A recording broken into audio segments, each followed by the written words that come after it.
What's going on, sports family? It's your favorite two grown ass men, Mike and Jamal, with two game sports talk. That's two grown ass men. Mike, what's going on? Say what up to the sports family. What's up, Jamal? What's up, sports family? Yes, sir. Hey, sports family, we got a great episode for you today. We need you to tune in and listen in real deep. So check this out. There was a lot going on in the sports world this week, and needless to say, some much needed change hopefully is going to happen from this. But you heard a lot of brands, Mike, come out and say, give some statements, backing on how they feel about, support of Black Lives Matter, supporting the cause, so to speak. But I want to throw this right to you, Mike. How do you feel about these brands and these leagues supporting the movement that Black Lives Matter and injustice does matter to them? Well, I think it's really important. We've been asking for this for several years now, and I think it had been um, okay in the past to be silent and maybe donate money, but be silent on where you stand. And I think now, with the climate, it's finding people are saying your silence is basically the same as racism. And so not only are companies and brands having to put money up, but they're needing to say where they stand on certain issues. And I think that's been very powerful and encouraging to see this week. At the same time, you've had folks that maybe put out statements that didn't hit the mark. And so they've had to issue restatements and another statement and an apology or whatever. And so you've got some publicists for some people are having to earn their check because they happen to work overtime to try to get this brand right for whoever they're working for, and that's been interesting to see as well. Yeah. I think that we can segue into something I'm very proud of that NFL players, Black NFL players, and not just any of them, really the primary superstars, at least a fraction of them, came out and did a video that we are the National Football League. And you know what I found interesting and why for me personally that was so important and powerful was that this wasn't something that the NFL chose to do initially. Um, I think these players kind of somewhat forced the hand. But why I'm proud of them is that, you know what? They're like, no, a dollar is not going to define my happiness, my freedom, clearly. So we're going to take matters in our own hands. And just because we play a sports and our profession is that of being a professional athlete, I still have a voice. I'm still a citizen of the United States. So if I'm not treated equally, then guess what? I'm going to speak to that. And so I'm so proud that they came out and spoke. And it kind of forced the NFL's hand. I'm going to throw you that lob, Mike, and say, how do you feel about what's your personal feel and stance about that video clip? I was shocked, pleasantly shocked, right? We've seen what can happen to a player, a star player, if they have to go out on the ledge by themselves. Um, and while there were other players that did kneel when Kaepernick kneeled, he was kind of the face of it, and it was almost like owners and leadership took the mindset of if we cut him off, the movement will die, right? Um, well, now you have some prominent stars, a collection of stars that are speaking up, and they don't want to cut off all of them. They don't want to cut off the Mahomes, right? Who is basically the face of the NFL right now. Him and Lamar Jackson would be. They don't want to cut off a Zeke. They don't want to cut off a OBJ. They don't, there are some players like they don't want to see them lose, and that collection together is very powerful. And it was a positive statement, and it was for the first time I felt where we could hear what the NFL players were asking of the league. Instead of saying, "Hey, league, we want y'all to be involved," they said, "No, this is what we want to hear from you, and here's how we want you to say it, and here's what we want you to admit. And if you don't, then we have a problem," right? So they made it very clear. And to your point, they kind of put the NFL in a bind by doing that because they forced their hand to have to address it in a way that they wanted them to address it. Because clearly, the first statement by the NFL didn't quite hit the mark. Yeah, yeah, agreed. Something I want to chime in real quick too is that we put a post out on Instagram the other night, and it represents something that I think a lot of people need to take a step back and really digest and understand. African American players make up 70% of the NFL. So when you, to your point, have your superstars go out there and speak and say, "Hey, this is what we demand," and indirectly say "or else," that's gonna put the NFL on notice because now you're talking about revenue. So we're gonna leave it there. We're gonna jump on to the next topic in the recap of sports this week. FSU, Mike. Mm. No, no, no. Mike, so I'm gonna throw you this lob too, and I want you to talk about Oh, this in depth. I know. FSU football, the FSU football head coach. Talk to me. yeah. So a little bit of background. So I am an alum of FSU and a diehard fan. I am a fan of Tampa Bay Bucks. So those two teams over the last 5 years have given me plenty of heartbreak.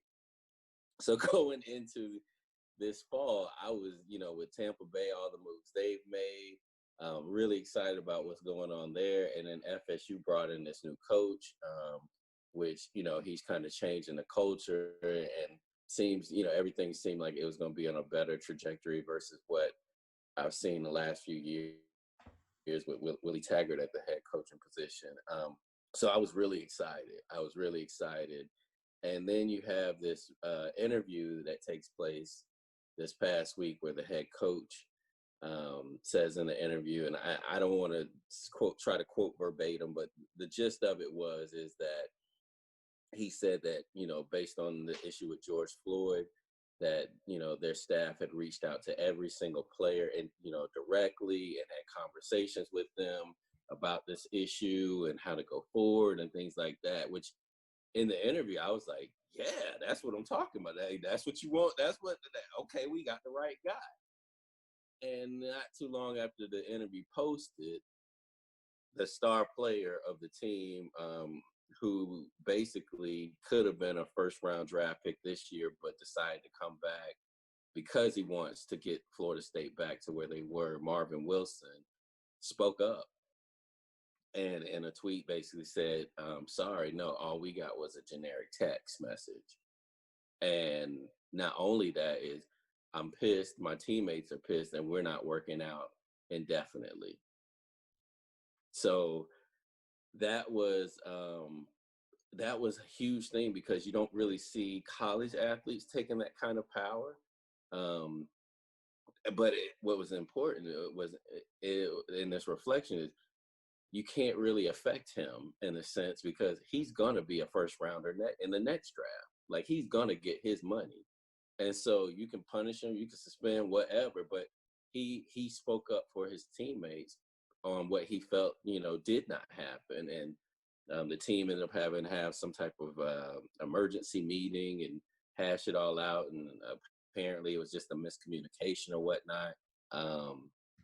But that was one of the few times I think we've seen a college athlete be able to use their platform and their influence and saying, you know what, no, that's not how it went down, and no, that's not how we were treated, or no, that to make sure that people aren't necessarily controlling the narrative. And I don't know Florida State's new head coach. I'm actually a fan of his track record and his resume, but this one was clearly a defining moment because you got a bunch of players now saying we're not going to work out, and then at the same time you're trying to recruit new players to your program, and they're seeing it's like, well, why would I want to go to that program, or why would I trust this coach? Is that like, so everything's up in flux in a matter of hours in the whole program, and you got to figure out how to fix it and damage control and So that was an interesting thing.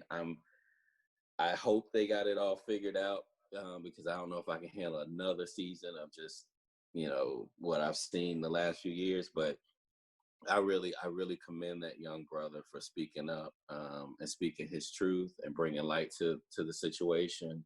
Um, and even in that, I saw a video that he put out, and he said, I'm going to be a millionaire, and I want to be able to speak up, and I want to be able to tell kids you can come from nothing like I did, work hard, and become a millionaire, like that you can achieve. And I want to be the face of that. But I also want to speak up for the people that don't necessarily have a voice or an audience. And so, at that age, to have that maturity, man, I would any GM or NFL team should want that type of kid, that type of man on their team. So I was impressed, but Florida State, we don't need any more bad press, dude. Man, I tell you what, Mike, miscommunication is the story of our lives. And I think that's always the kind of somewhat scapegoat that, um, leagues and brands and so on and so forth have been getting away with for years. I think Kaepernick helped make it an encouraging thing to do when we are always taught that there's right and there's wrong, and you do what's right. So many times when we choose to do what's right, we get penalized for it. So kind of almost put in check, so to speak. I do agree with you. I commend him for saying, yo, that's not what happened. Let's be real. See, no longer, and I think what we're seeing a shift in the tolerance. We aren't tolerating those things anymore. When I say we, I just don't mean black players and black America. What I mean, if we're truly united, let's stand united. We've seen all across the globe the visual of being united. What America is supposed to stand for, right? So I'm very impressed of all ages. I've seen it from all ages, at the youngest child to one of the oldest adults, stand up for what's right. And just because you wear a badge and a shield, or you're in the NFL or whatever your profession is, does not give you the right to get away with what's wrong. So I'm gonna segue into the next topic, because right here, boy, Mike, you talked about it. There's no delicate way to put this, sports family. The statement and the apology that Mike was talking about was that of Drew Brees. I am not gonna be the one to go into it, Mike. Again, I'm gonna lay this out for you because it's a lot to unpack. So, Mike, Drew Brees, we all know by now, Drew Brees came out with a statement on how he felt about the kneeling. And then that's where we're gonna start. So, Mike, speak on that for us. I think, the interesting thing is what I don't want people to feel is that Drew Brees got blindsided or he got baited into that question, because most times when people do interviews, their publicists or their people usually try to get a run through of, hey, what type of questions are you going to ask? Here's some questions that are off limits, those type of things. So pretty much going into an interview what's going to be on the table, right? So with that said, you had a chance to prepare a statement that, or an answer that would have not been so provocative. Let's call it that.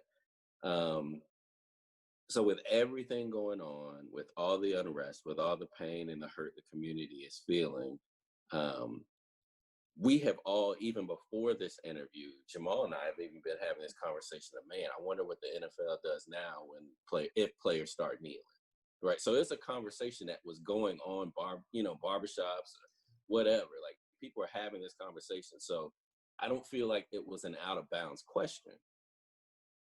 So when they asked Drew Brees that, what does he feel if, when the NFL comes back, if players start kneeling, he took it straight back to the disrespecting the flag and disrespecting the military, when that never was the reason why the kneeling was taking place, and that isn't the reason why a kneeling would be taking place now. And so it came off as very insensitive, and it came off as very dismissive of the current climate of what's going on and the injustices and the inequalities. Um, and it was felt like the backlash from it was felt almost immediately. And as soon as I heard the interview and Jamal and I were talking, I was like, yeah, expect Drew Brees to have to send out another statement clarifying his comments or apologizing or something. And that's exactly what happened. And then it goes to show you that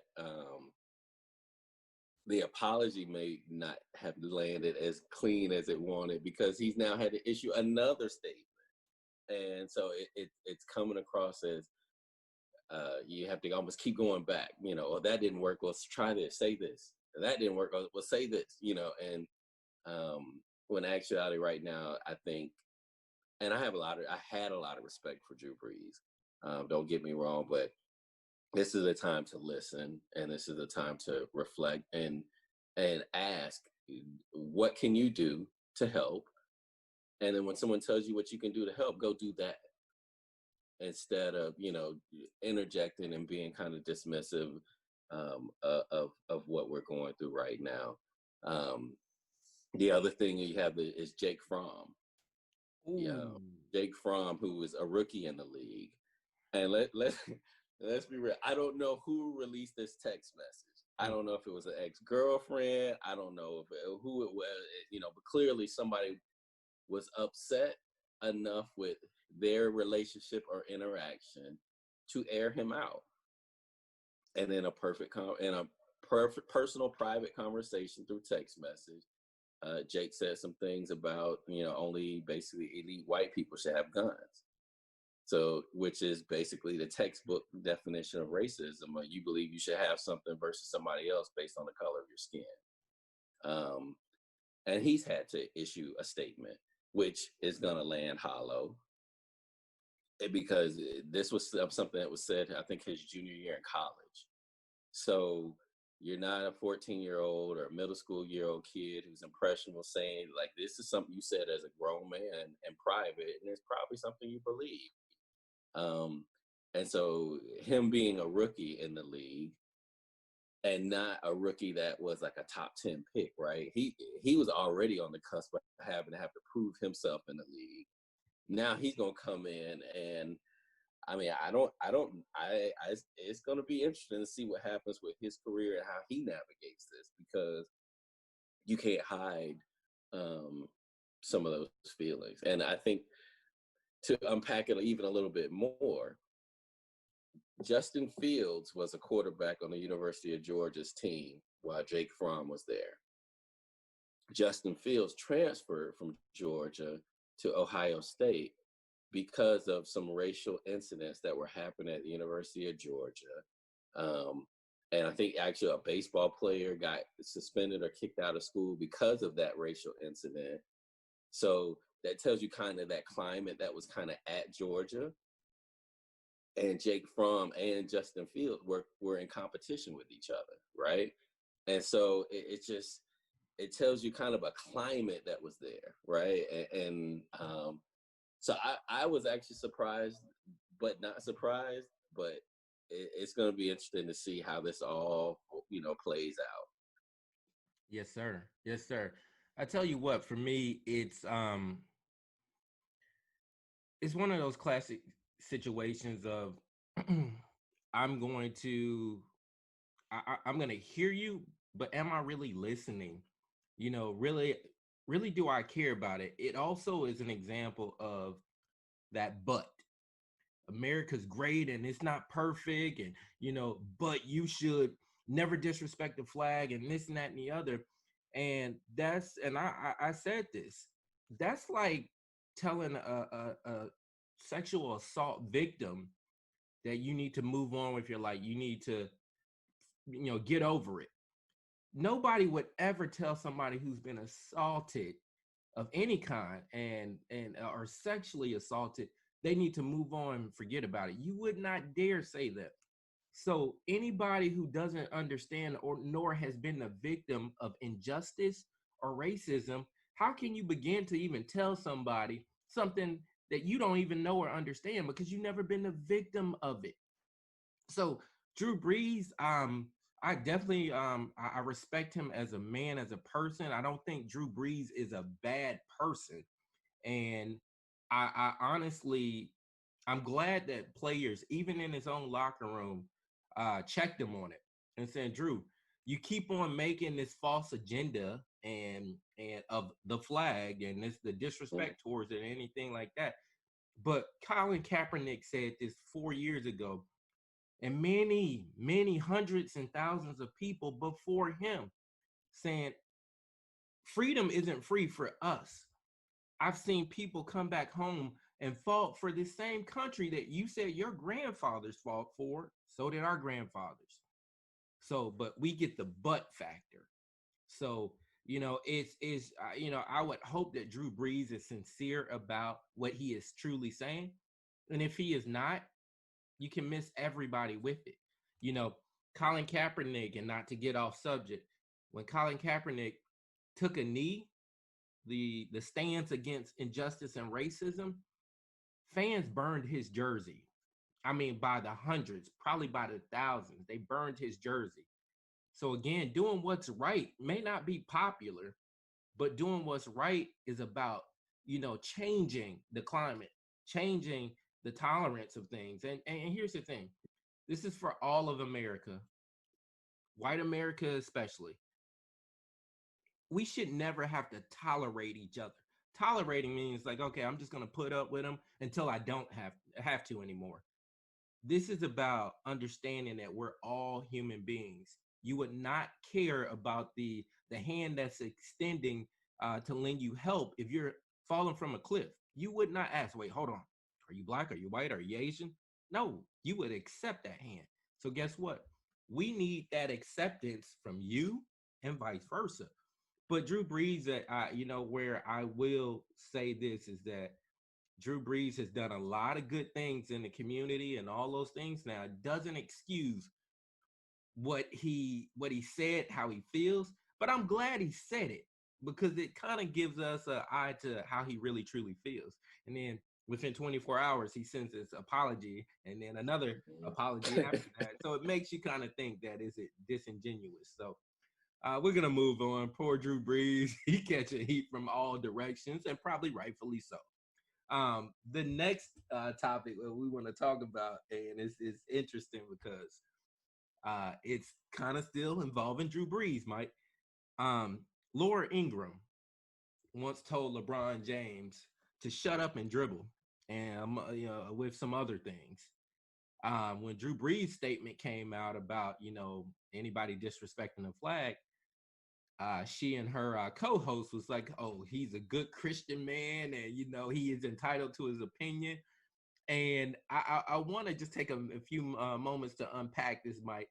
So, how do you feel? Is that another example of what we're talking about? How when a black man speaks out against, some injustices, inequalities, is it different than when a white man does it or a white person does it? I think the only reason why I think I want to say yes to that is because of who gets to tell the story.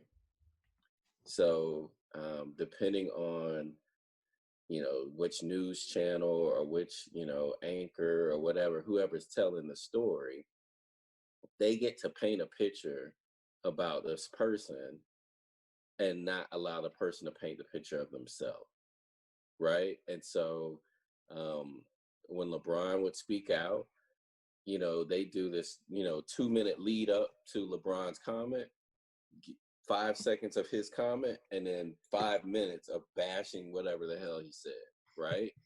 um, and then with Drew Brees, they maybe do a 2-minute lead up of his comment, give you a little snippet of his comment, and then they go on justifying why he gets to have an opinion, right? And so that shapes perception, that shapes society, that shapes our thoughts on the topics and things like that. And so um, I'm more upset or bothered by the fact that good journalism isn't always, it doesn't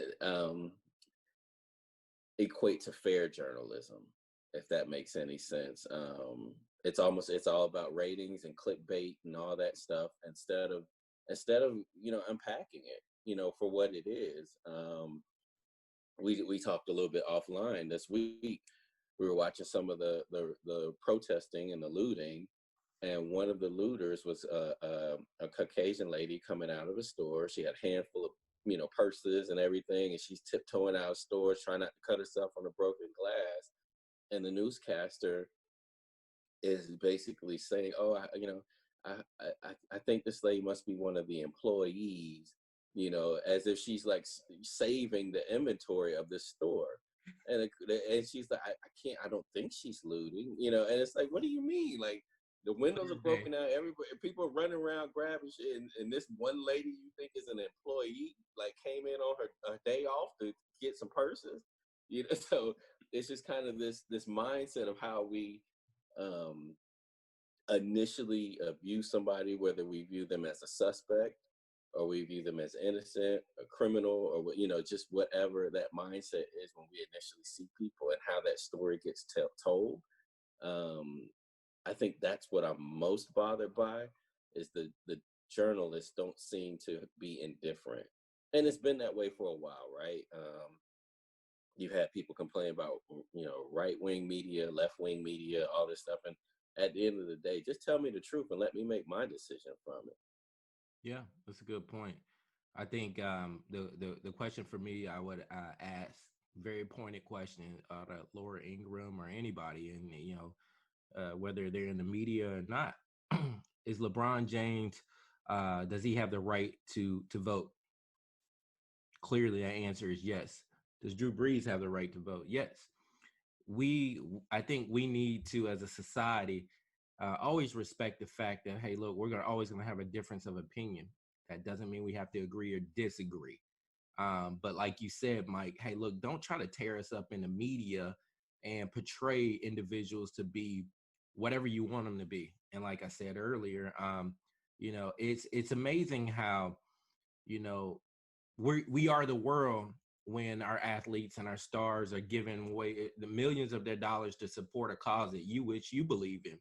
But the minute they start donating and speaking up against something that they believe in that you might not, then you're bashing them and tearing them up. So I hope and I pray to God that nobody ever is in a situation where they have to experience or endure someone else's pain. We'll leave it at that. The next thing, and this is going to be interesting, Mike, because I think you had a lot of good points and things to talk about with the NFL. Now, not the NFL, excuse me, the NBA. The NBA is announced that their season is going to start back real soon. Now, it's going to give the players plenty of time to get back in shape or handle some business and practice and all that good stuff. But Mike, I want you to speak to how you believe, is this the right move or is it not? What are your thoughts on the NBA coming back to play? I absolutely love it. But I love it with the caveat of, I just want to see some sports, right? And so I'm going to go ahead and say right now, whoever wins the NBA title this season has an asterisk in my mind, and I really won't consider them a champion. But I really miss some sports, so I want to see some sports. The reason why I consider this kind of an asterisk season is the Lakers and the Clippers are probably the favorite to win, going into the whole pandemic, right? So say we start the season up, and a week into them playing, say LeBron and AD, knock on wood, I don't wish nothing bad on anybody, but say LeBron and AD get COVID and they have to sit out 2 weeks. And in those 2 weeks, because it's a condensed season, they now either miss the playoffs or get bounced from the playoffs. Are you now going to say a team like a Toronto that doesn't have Kawhi Leonard is now the best team in the NBA, or did they just win it because LeBron and AD were out? You know what I mean? So I think if there's any of those issues, and I inherently think there is going to be some issues, because You're not going to bring 22 teams down, have them sitting in Orlando, and think these young 20-something-year-old guys are not going to be sneaking out downtown and not going to be, catching up with some. Yeah, I mean, there's going to be some extracurriculars going on, and somebody gonna get either a COVID or something else that night. You know what I'm saying? And so, I can see there being a potential that, some players gonna have to sit out for a little bit, and it could affect the season. But ultimately, I think it's a great idea. I think the ESPN Wide World of Sports is an awesome venue. They have the infrastructure there. They have, where they could play multiple games at the same time and film them and broadcast them, and it could all work. Um, it can be a pretty much controlled environment. So I think it was a great move by ESPN. Disney that pulled it off, and the NBA. I think that was a great partnership. Um, and maybe you could see something grow out of it where you can have certain things or certain events like this played here. Maybe you have the big tournament where the NBA has its playoffs, but then teams that didn't make the playoffs to have a mini tournament at the Wide World of Sports or something. I don't know. Um, but I think right now everybody's clamoring to have some type of live sports that I think is going to be awesome. What they have to figure out is, do you pump in fake fan noise, or do you mic up the players and hear what they really say on the court, which ain't going to be all clean all the time. So I would love to hear what the players say. The trash talking, like that would be a new side of the game that I think us as fans don't get to see. But at that same time, then you can't put it on regular TV, because if somebody slips out and says, some of the stuff that we all know that gets said on the court, that's just not going to be made for families. Yes, sir. Yes, sir. I Yeah, I like it. I'm with you. The selfish side of me, a sports fan, love it, and we spoke to this many times before. The safety of all individuals, whether you're the player, the fans, the broadcaster, the coach. That's what we care about first and foremost. Even within our own greed and selfishness. For me, when it comes to the NBA starting back, I started immediately thinking like, okay, this is gonna be a hoop it up tournament, and I mean, shout out to hoop it up back in the day. But I mean, I also immediately started thinking about, okay, the safety again of the players and everybody involved. How do you handle that? Make no mistake about it, sports family. This coronavirus is still alive and well, and it's still killing people. So, when we talk about our favorite sports players, in the NBA, nobody wants anybody to get compromised by something, our own selfishness, our own greed, so to speak. Um, I am kind of somewhat even challenged to say, do we need to wait longer? But that remains to be seen. They're gonna go move forward with it. I feel like these players, these teams are kind of somewhat the guinea pigs.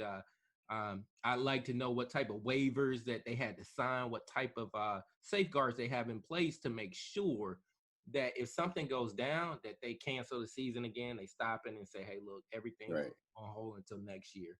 Um, My only concern about it, to be honest with you, is there's going to have to be so much extensive testing on these players, the staff, their families, everyone involved in pulling this off.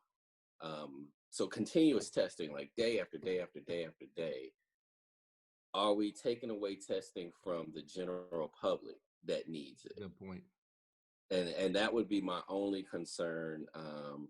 Are we basically testing where we're testing an area just so we can get more revenue and more broadcasting and more, money for owners and players? I get all that. Are we compromising that for testing of the general public? And I don't know. I'm not a scientist. I'm not a doctor. I'm not any of that. I don't know where we stand in regards to, is there enough testing for everybody? But if it's not, then I do have challenges with the fact that we would be continuing to chest, and it won't just be NBA, right? You've got college football that's starting to, to train again. You got NFL that opening up their facilities. So you got all these areas that would need to continuously test their players, and we're pulling those tests from the general public, and that would be my concern. Yes, sir. Yes, sir. So check this out, sports family. For a reason that Mike and I we talked about, we want to make this a separate conversation, a separate episode, but we're gonna touch on it just briefly, just by saying this.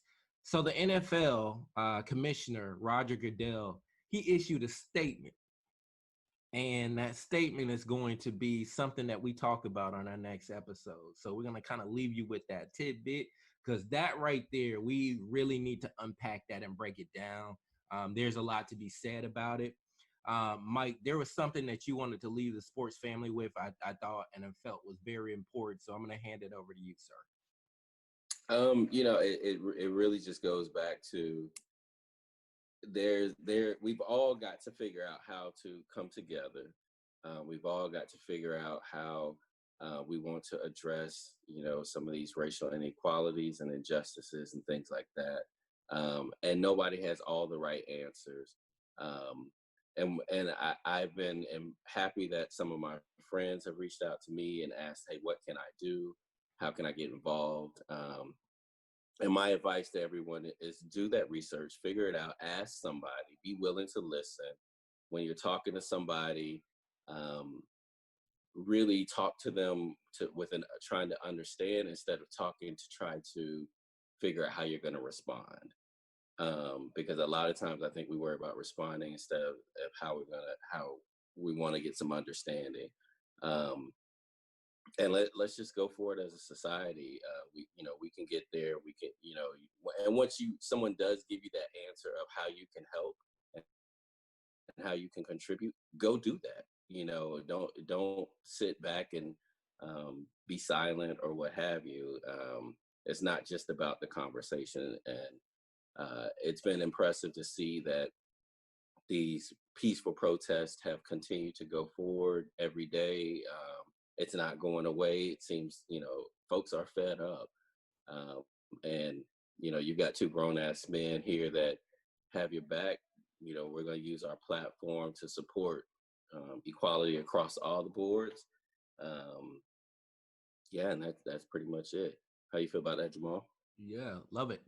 I absolutely echo that same sentiment. When we say we are the world, that's not just a song. That's how we feel. Mike and I, we had the privilege to grow up in Florida, the Sunshine State. We've experienced on both sides of the coin racism at its finest, but we also experienced some very good people, good moments, and we were raised in a very good situation. We thank God for the parents that we have, and the experiences that taught us a lesson. Not to turn a blind eye to injustice and what's wrong, but also to do what's right. And, Mike and I, we've had the luxury of also self-checking ourselves, and then also, being best friends. Your best friend can always let you know when you're wrong and when you're right. Sports family. So here's the thing, what we're going to leave you with.